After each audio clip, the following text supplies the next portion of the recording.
And now we get a peek at some of the top players here for this Madden Ultimate Team matchup. Brandon Gaudin, Charles Davis ready to go in the booth. We hope you're ready to go at the controls. Let's play.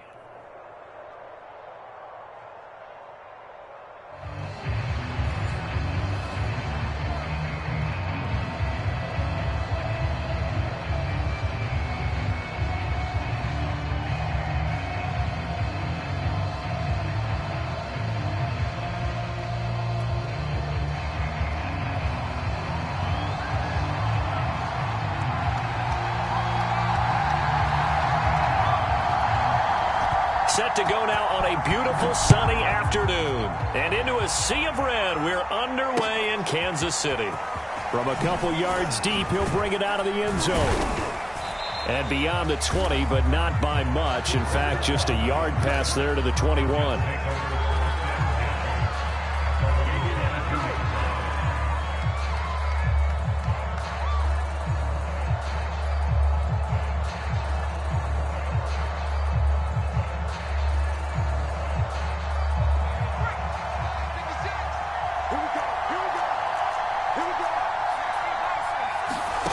To throw is DiNucci.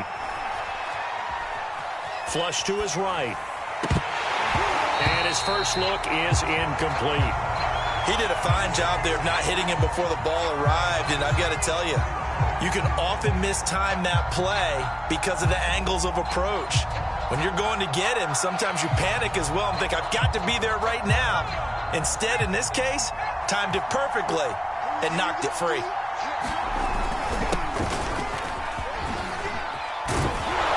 And he's brought down, getting this one up to about the 35.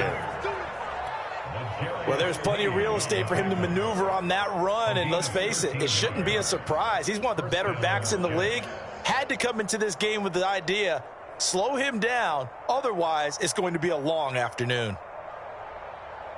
Ball up to the 35 now as they come up on 1st and 10. Here's DiNucci to throw. Out to his left. Thrown across his body, and it's intercepted. Picked up by Justin Reed. And the return comes to a halt right at the 44-yard line. That right there is the inauspicious start that they were hoping to avoid, and a turnover on the first possession. I love how you use those college-bound words like that, inauspicious. Well done. I really appreciate that. But here's the thing for me. I'm just wondering if their game plan is incorrect. You know, I think they felt like they could come in and throw it around pretty well. That interception early, they may rethink how they go about attacking. Give the tackle there to Daniil Hunter. Brandon, 5 yards on that run. Let's get back to the huddle and make sure if you're a back, you spend time with your offensive line and give them credit. Hard to move those 300-plus pounders at the line of scrimmage, and they did for a significant chunk of yardage.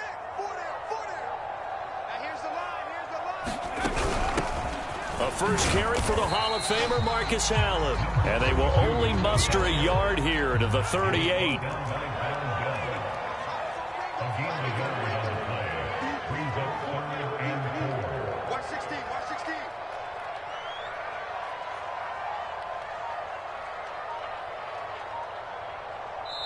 And with the play clock winding down, we're going to get a timeout. They'll have 2 remaining as we step aside here in this first quarter.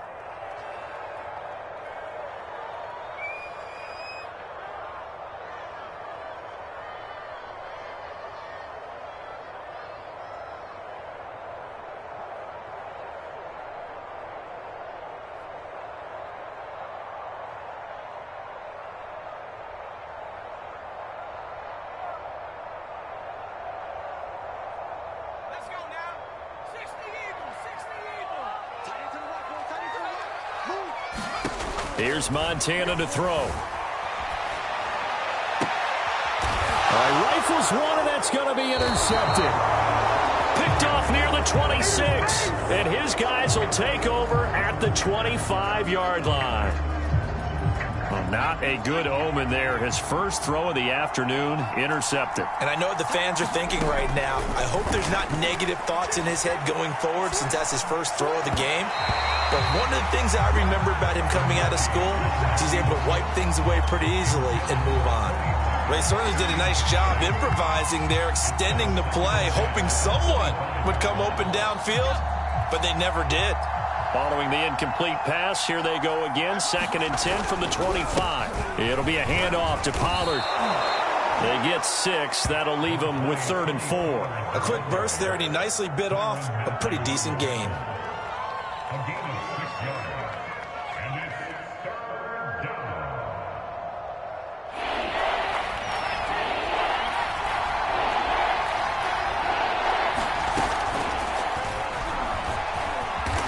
Slide to a stop. He does have the first down. And that looked like some pretty easy yardage there right up the gut. And he's a guy that has some height to him. So when you don't have to drop a shoulder or create or get through contact or trash, makes it a lot easier to stay upright, see the field, and make a run as we just saw there. They'll go with Pollard here on 1st down. Call it a full 3 yards in the wrong direction there. Brings up 2nd down. Throwing is DiNucci. He's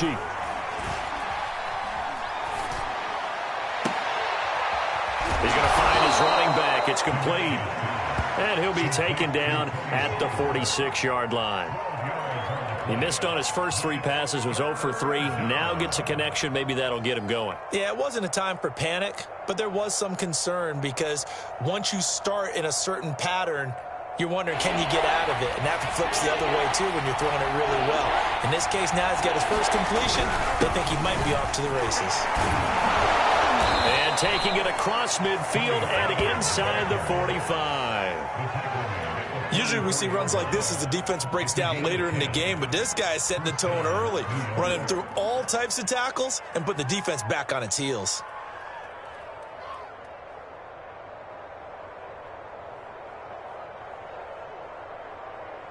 So now 1st and 10 in Chiefs territory at the 44-yard line. Now DiNucci. Escaping the pressure right. And he is out of bounds inside the 35. The last drive, remember, similar situation. He forced a ball into coverage through the pick. He learned better there. Yeah, similar to a golfer that's confronted with a shot that you just can't make. Sometimes you have to take your medicine, as they say, right? Just pull it down, take off, and go. Don't make something worse than what it was.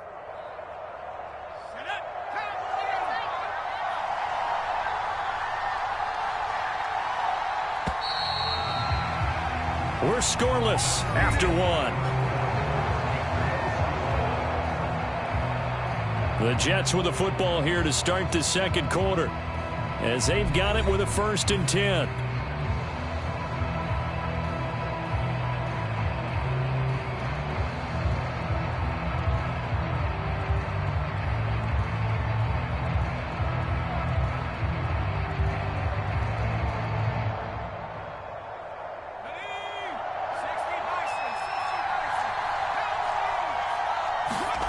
DiNucci.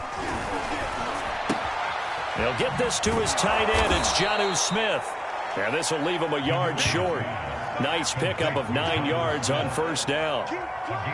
Nice rhythm throw there on 1st down. He located his tight end, made it a nice easy pitch and catch. Hoping he can break a tackle or two. Wasn't able to do that there, but still good yardage.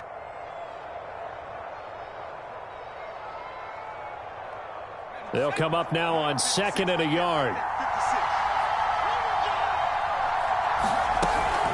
Now a shotgun handoff to Pollard. And they'll bring him down at the 18-yard line. And there we saw one of the downsides of blitzing during a rundown, because sometimes you get out of your gaps. You don't fit the run quite as well because you're headed towards the ball carrier with abandon.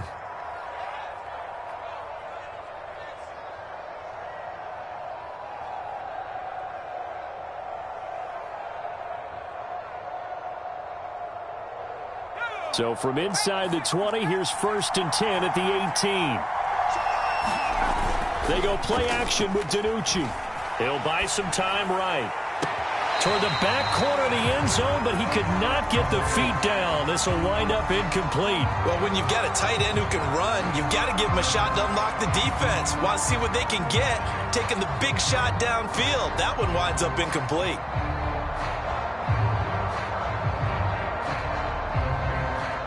After the incomplete pass, here now is 2nd and 10. Now a give here to Pollard. And brought down, but not before they get it inside the 10 to the 7. 42 yards rushing for him now on just 6 carries to this point. I hope we give enough respect to the big guys up front because they have been getting it done on this drive. The holes have been large, and they've been barreling through them, picking up first downs. They'll try and run for it on 1st and goal. And he's going to press this one forward as they stop him right around the 1. A good run of 6 yards there. Gets him closer to the goal line with 2nd down coming up.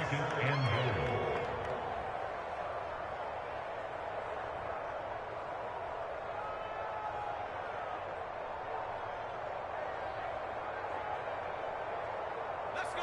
18 Cardinal, 18 Cardinal. Pollard.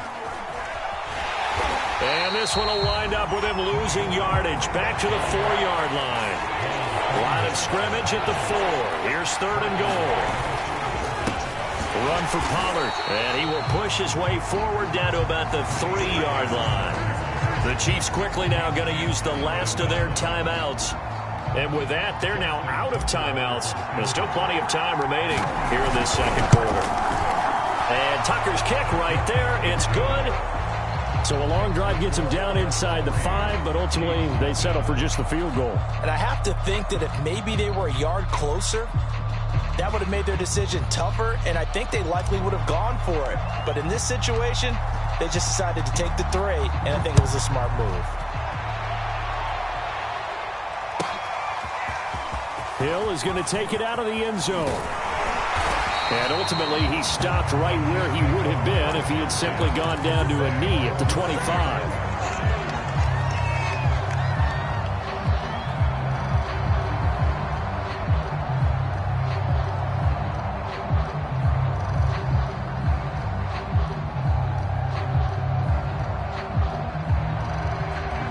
The KC offense out of the huddle, ready for their next drive. They threw an interception the first time they had the football, only gave up 3 points off of that, so it shouldn't be a difficult hole to overcome. It really shouldn't, as long as they're not listening to the chatter coming from the other side, because when you throw a pick, look, I know defensive backs, they have a tendency to be a little bit loud after they take one away, but they also have a tendency to gamble a little bit more, thinking they'll get a second one. Maybe they can take advantage of that with some double moves. We remind you that coming up at halftime, we'll take you to Orlando and Jonathan Coachman. Coach will have highlights and analysis of this first half, one that's featured no touchdowns as of yet on either side. So his job's a little bit easier for this halftime report. Need to give the coach some highlights here. Yes, we do.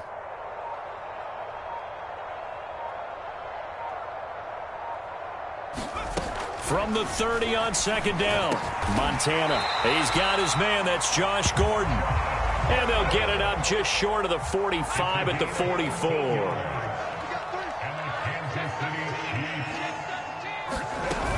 They'll run on 1st down. It's Allen, able to corral him right at the midfield stripe following that sparkling display of footwork we saw.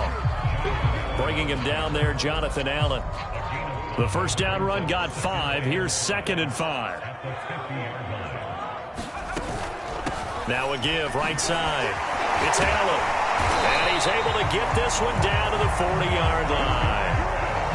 We use the word relentless a lot with guys who are aggressive on the field.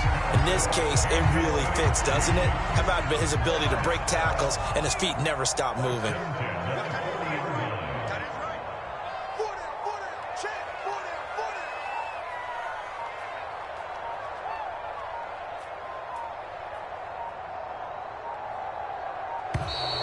And they're out of timeouts, remember, so this is going to have to be a delay. And that'll set them back 5. The delay of game backs them up 5, 1st and 15. They will look to throw. Montana. And Gordon's got it. And they're able to work this to the 25 before it's all said and done. Joe Montana here going to the air on 1st down. Touchdown! Josh Gordon in the final seconds of the 1st half. And the Chiefs have taken the lead. Good bounce-back drive right there. Through the pick on drive number 1. Drive number 2 leads them right down the field into the end zone. Agree totally. Excellent bounce back. Tremendous poise. Confidence never lost. And obviously he transmitted that to his teammates as well. What a really nice drive. Tucker with the extra point. And that makes it a 7-3 lead.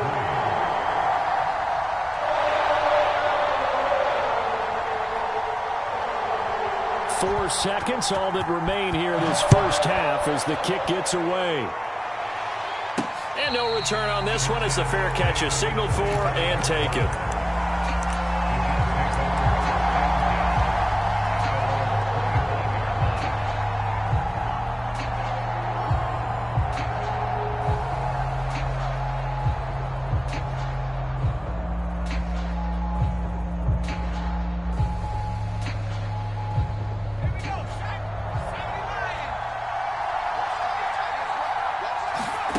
They'll throw now on the final play.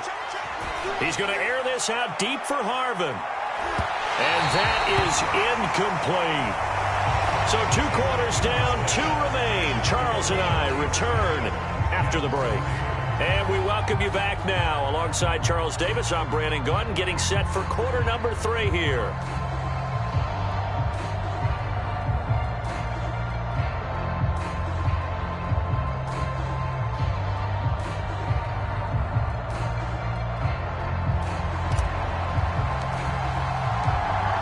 For the start of the third quarter, the Chiefs have the lead and set to receive the football.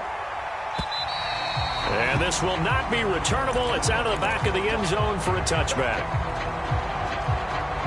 The Chiefs offense about set to begin this drive.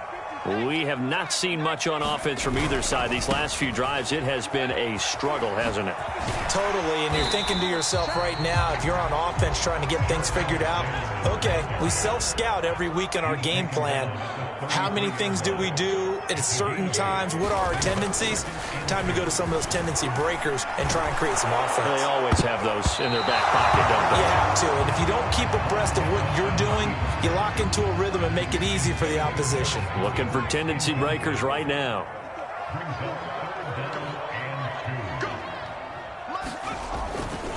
On third down, Alexander. And he'll be taken down, but he does have first down yardage. In the first half, he was held in check on the ground, but despite that lack of production, they still have the lead. Yeah, and they've got to feel fortunate about that. If they could actually get production from their lead horse, that would help open up this offense and widen this margin, too. He'll lose a yard there, and it's 2nd and 11. This defense is just flat getting after it. They have not given up much of anything in the run game. Case in point right there.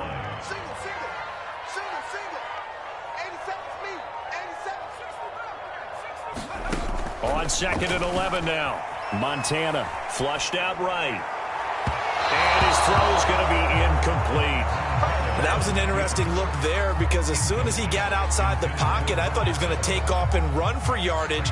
But what often happens now with these quarterbacks who can move, defenses want to try and keep bodies in front of them. And I think that discouraged him from taking off and made him try a pass downfield that fell incomplete. An incomplete pass on that last play, and that means they'll need to come up with something here on third down. Montana. Open man is Gordon, complete. And he will have a Chiefs first down as they're able to get the third down conversion.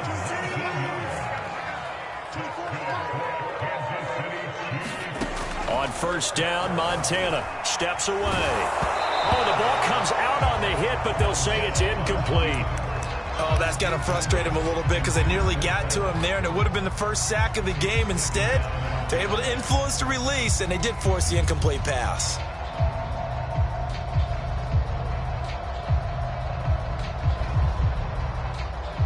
Third quarter of a tight football game as we come up on a 2nd and 10.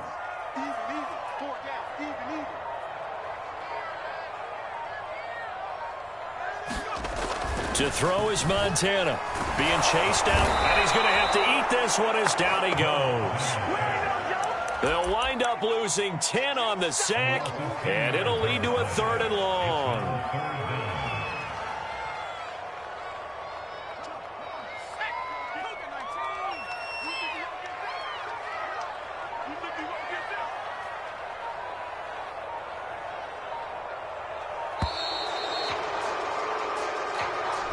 He didn't seem in a rush. I guess they just didn't know where the play clock was. I think you're right about that because there was no hurried movements there, right? No up-tempo at all.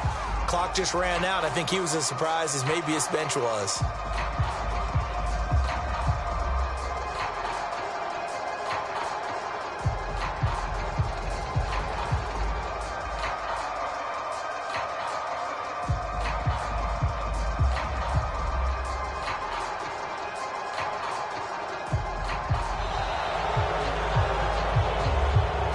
So that'll back him up 5.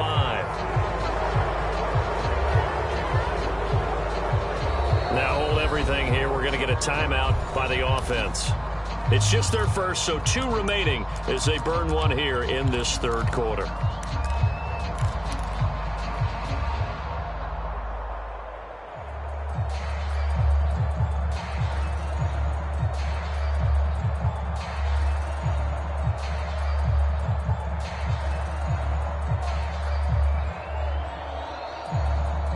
After the delay, they're backed up even further for 3rd and long. 52. 60. Here we go. All day. Defense all day. Now Montana. Going up top. Oh, that's into a double team, and it's intercepted.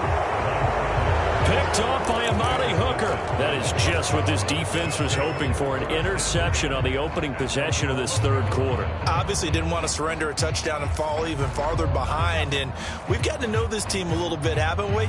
Couldn't you just see their defensive leaders telling the offensive guys, telling the quarterback, don't worry, we got you to start things off. You take it from there. Jets offense coming up now to start their next drive. And their defense did its job, forcing the takeaway there to start the half, and now can the offense follow suit? And you'd better believe that one side of the ball feeds off the work of the other, so they'll want to come out, establish some rhythm, and go down and take the lead.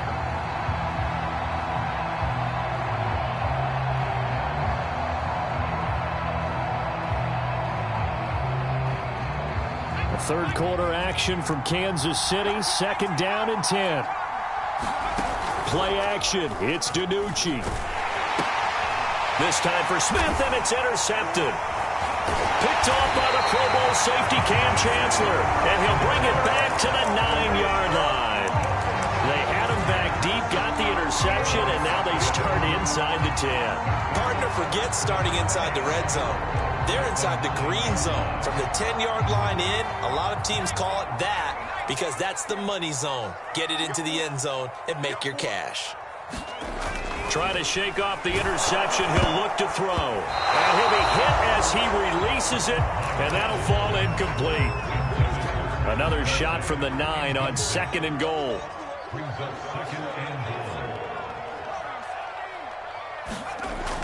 They'll set up to throw, eluding the pressure right. And he'll go back to Kelsey. This time it's caught. A touchdown-saving tackle there. Now it's 3rd and goal. I think this one comes under the heading of sometimes you just have to know when to break the rules, because you and I both know coaches go crazy seeing their quarterbacks roll out, in this case to the right side, and try and throw back into the middle of the field. He got away with one there. They'll look to throw on 3rd and goal. And he's going to be intercepted a 3rd time.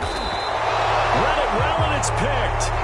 And the Jets are going to take over once again, and they'll have it at their own 8-yard line. 2nd straight drive now here, Charles, that have ended with an interception. And I just wonder, because I don't think it's going to rattle him necessarily, but I also wonder if it's going to unnerve him a little bit. Does it lead to another one, or does he find a way to pull it together and become sharp again? Jets offense coming up now to start their next drive. And with the way this offense has played thus far, to be frank, they got to feel pretty grateful to be in the ball game. I would agree with you totally, because they've done all of nothing offensively in this game, yet they still find themselves in a position on this drive where a touchdown can give them the lead. They need to take advantage of it. And they're still looking for that first touchdown here in the 3rd quarter. All they have so far, the field goal. And they nearly get this all the way to midfield. Mark him down at the 49. 3 quarters in the books. You are watching Madden Ultimate Team on EA Sports.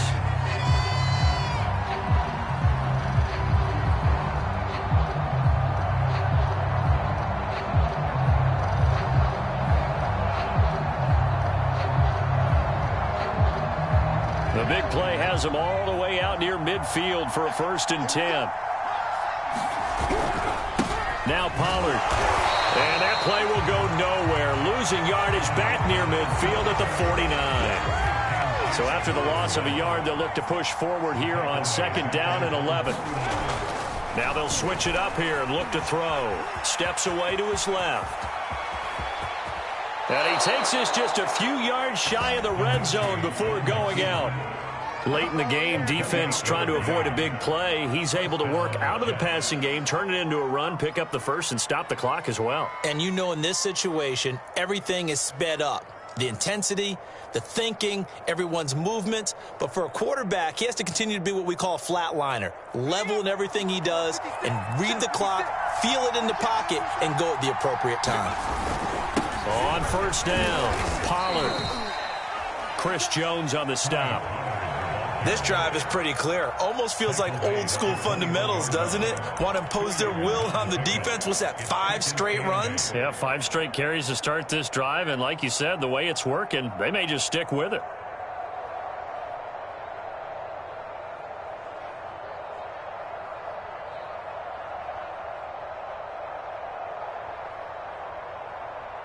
Second and 8 coming up.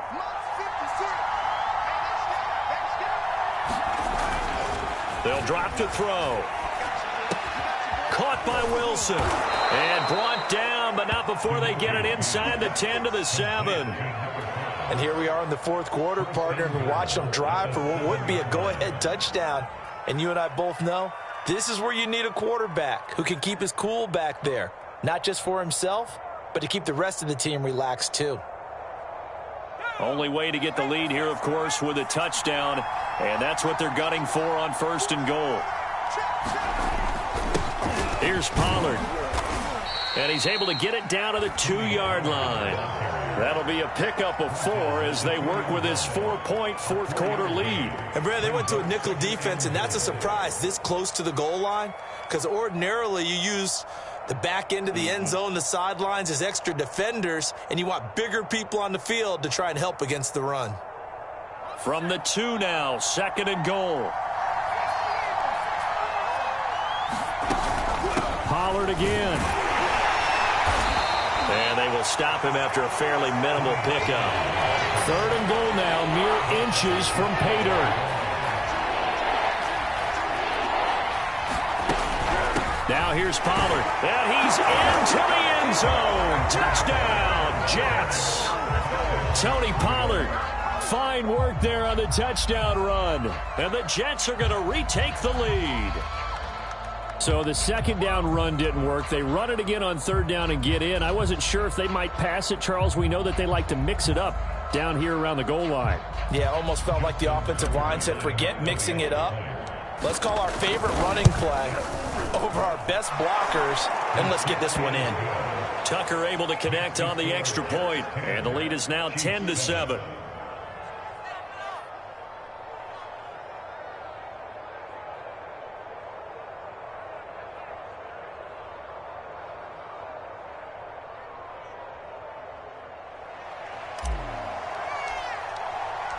Out is the kickoff unit as they run up and send this one away.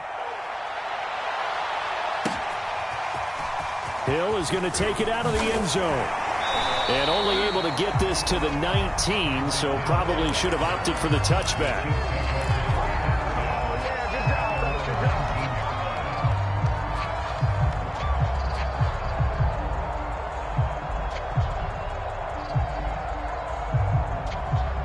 The KC offense out of the huddle, ready for their next drive. And with 3 interceptions thrown already, we'll see. Do they rely more on the ground game here? They may have to change things offensively to try and settle things down, not just for the guy throwing the ball, but for the rest of the offensive unit, because their confidence has to be shaken a little bit. And you just wonder, is the backup going to start to warm up a little bit over on the sideline? And all the way down to the 35. Less than 2 to play with just a field goal separating these two sides.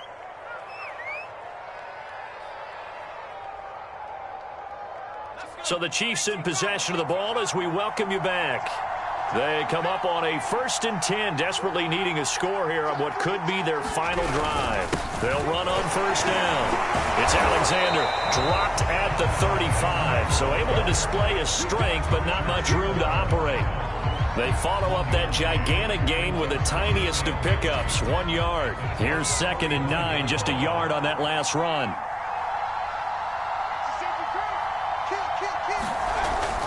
They'll keep it on the ground. Alexander, and a short gain down to about the 33.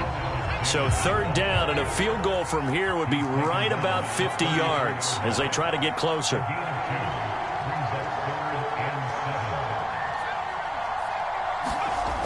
Back to throw. And that will be incomplete. That means it's just one last chance left, and this has to be a 1st down or a touchdown, or this game's over. Now whistles come in. We're going to get a timeout here by the offense as they get it with under a minute to go now in the football game.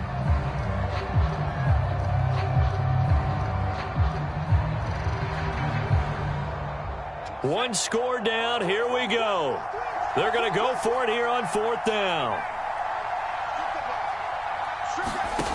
Going to try to throw for it with Montana. And it's going to be batted down, and will go the other way with the football. They had to go for it with such little time remaining, and the Jets are going to get the football back.